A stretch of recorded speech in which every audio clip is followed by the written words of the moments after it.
some stones around your neck. I believe you work a lot with stones, and do you incorporate that with your healing work?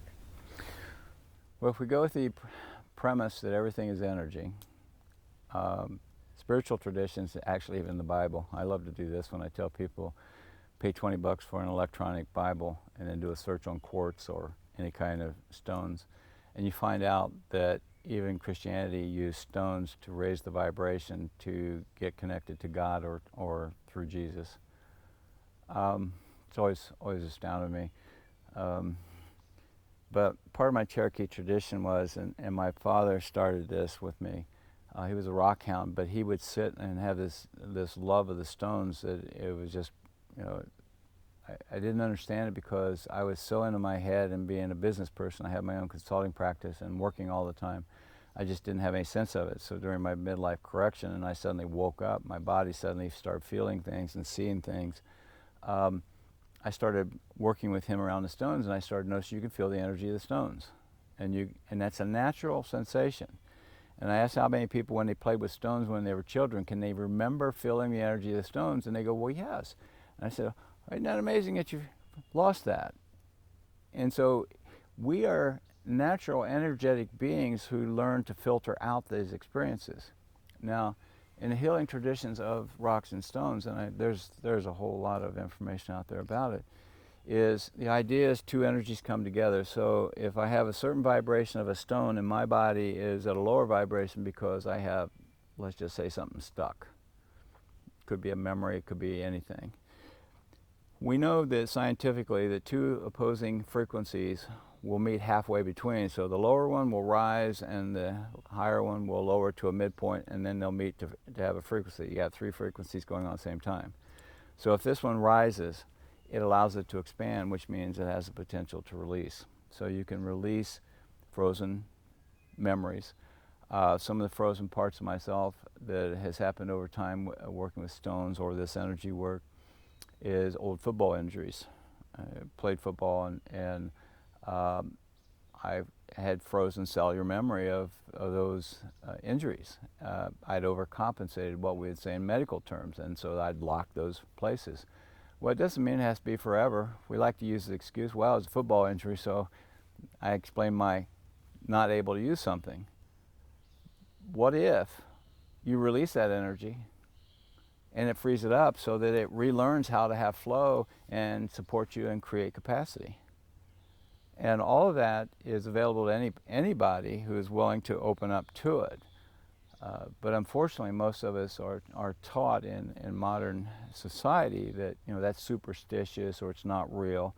And it's really interesting because scientifically we know it's real. We know it's true. We just don't know how to integrate it into modern medicine, things of that nature.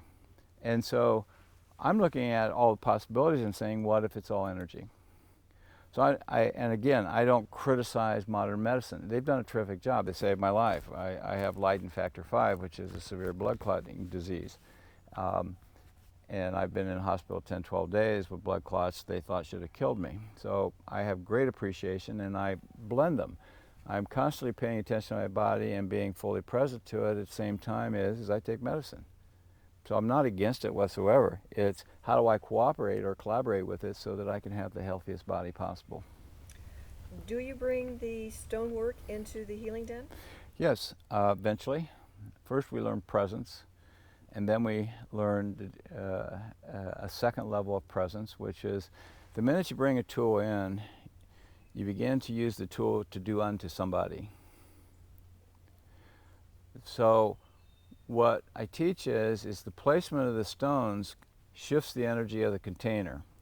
So you can use stones to raise a vibration, and it's partly trusting it, and it's learning, and a lot of people who have not experienced it would say, well, that's woo-woo. But the client on the table will tell you something shifted when you brought this stone into the field. So we ask them just to pay attention to what shifted. Where did you notice it? What happened, and things of that nature. And again, it's fully empowering them through their staying present to the situation to release something. I teach meditation with stones. Now, this is very ancient practices of meditation. This is one of the ways to quiet the mind is to put a quartz or various stones in the palm of your hands We know that energy goes in and out of our palms, the bottom of our feet, our solar plexus, and other energy fields. Some go in only, some go out only.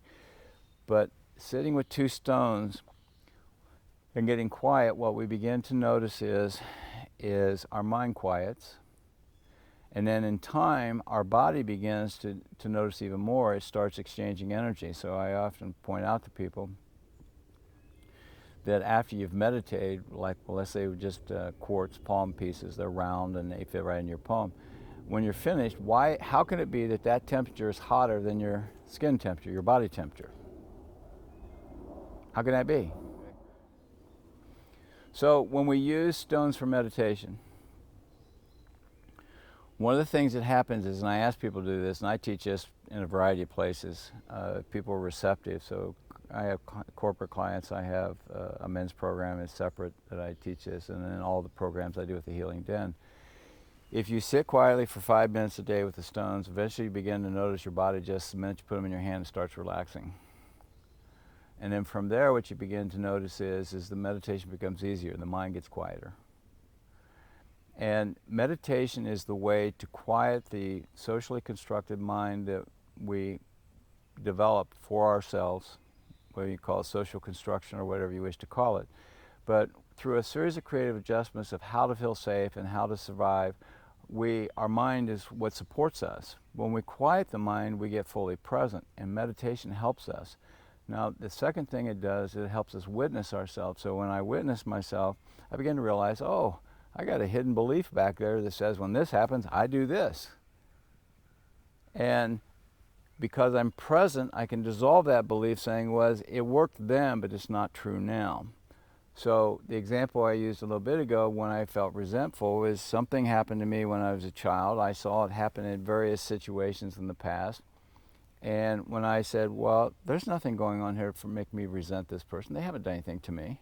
It dissolved and it changed my frame of reference and I moved on. So now I have a marker that says when I feel resentment, I need to stop and say what got triggered. And we can do all this, which is basically reprogram your neural pathways in your brain. And they're finding out now, meditation reprograms neural pathways, which means I can get more present. I don't have to be the person my parents told me I have to be. I can be me.